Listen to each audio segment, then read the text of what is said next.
जय जय श्री नृसिंहदेव भगवान की जय। जय जय श्री नृसिंहदेव भगवान की जय। जय जय श्री नृसिंहदेव भगवान की जय। হ্যালো ফ্রেন্ডস, কেমন আছেন সবাই? মুন্স ব্লগে আপনাদের অনেক অনেক স্বাগত। তো বড়দি ভাইদের বাড়িতে আজকে হচ্ছে সেকেন্ড ডে। তো আজকে হচ্ছে নৃসিংহ চতুর্দশী, ওই জন্য সকাল সকাল স্নান টান করে রেডি হয়ে নিয়েছি।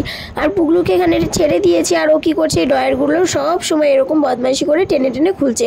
ওর আর কোনো কাজ নেই, সব জায়গার আর কি আলমারির দরজাটা টেনে খুলছে, ড্রেসিং টেবিলের ড্রয়ারটা টেনে খুলছে। তারপরে আমি এই যে মালা গাঁথতে দিদিভাই বললো যে দিদিভাই লুজ ফুল কিনে নিয়ে এসেছিলো, সেই জন্য মালাগুলো গাঁথতে। তো আমরা সবাই মিলে মালা গাঁথতে বসে পড়েছিলাম।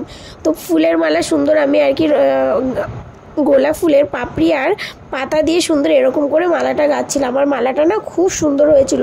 পরে আপনারা দেখতে পারবেন যে মালাটা শেষ পর্যন্ত কেমন হয়েছিল। তারপরে আমি মাম্পু মানে আমার ছোটো ননদের মেয়ে, তো ও বললো চলো মামি একটুখানি ছাদে যাই। আর মেঘটাও করেছিল, তো সেই জন্য ছাদে গেলাম, একটু রিলস বানালাম।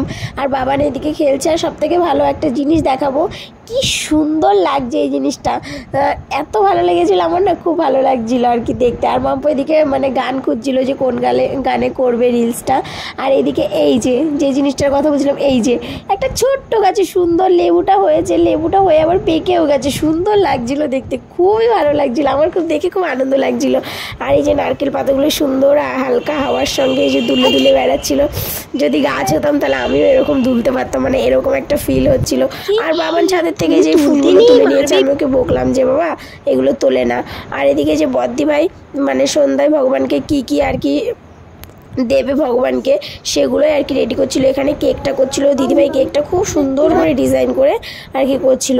তারপরে আবার মাম্পু বললো চলো মামি উপরে যাই। এবার উপরে এসে আমি রোদ্দুরে আর মুখটা করতে পারছিলাম না, আকাশটা কখনো মেঘলা হচ্ছে, কখনো রোদ উঠছে।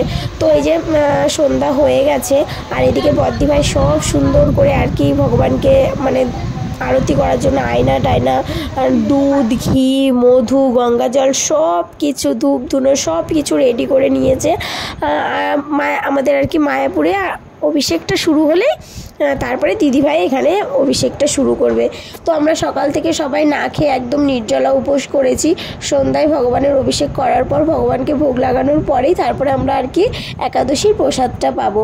তো এখানে এই যে দাদাভাই আরতি অভিষেক করার জন্য আর কি প্রস্তুত হয়ে গেছে, এখন অভিষেক করা হবে। তো আপনারাও দেখতে থাকুন, আমাদের সাথে থাকুন, কেমন লাগছে অবশ্যই সব কিছু কমেন্ট করে জানাবেন। আর এই যে ভগবানকে প্রথমে অভিষেক করার জন্য তুলসীর মালা, আঙুর ফল, কিশমিশ, কাজু এগুলো দিয়ে আর কি মালা করে দেওয়া হয়েছিল। সবাই আমরা প্রত্যেকে এরকম একে একে অভিষেক করছিলাম। আর একটা অন্যরকমই ফিলিংস হচ্ছিলো, কারণ সবাই মিলে একসঙ্গে কোনো কিছু করার আনন্দটাই খুব একদমই আলাদা। তো এবার একজন বয়স্ক ছিল, তারপরেই যে আমি অভিষেকটা করছিলাম, বাবানকে দিয়েছিলাম ভিডিওটা করার জন্য। বাবান ঠিক করে করতে পারিনি, ছোট তবুও যেইটুকু করেছে সেইটুকুই অনেক, এটাই স্মৃতি। তো আমার পর আমার বাবানকে দিয়েছিলাম করার জন্য। আমার বাবান খুব ভক্তি সহকারে আর কি আরতিটা করেছে। আমার খুব ভালো লাগছিল যে আমার বাবার ভক্তি সহকারে আর কি এই অভিষেকটা করতে পারলো।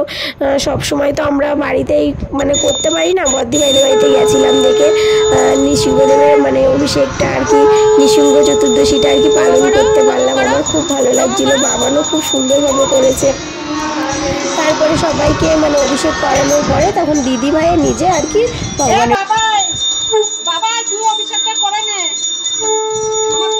কেটে গেছে। মজা করতাম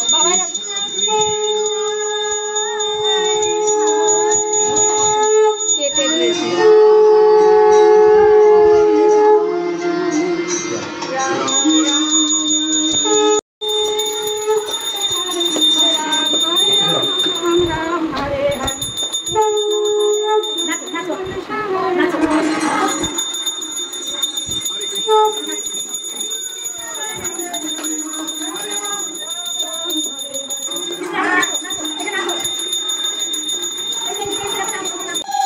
ভগবানের অভিষেকের পর ভগবানকে ভগবানের জায়গাতে দিদিভাই বসিয়ে দিল। এরপরে তুলসীর মালা পরিয়ে দিয়েছে। আর তারপরে এই যে এটা হচ্ছে জুঁই ফুল আর কি, বেল ফুল না জুঁই ফুল যাই হোক, সেটার মালা পরিয়ে দিল।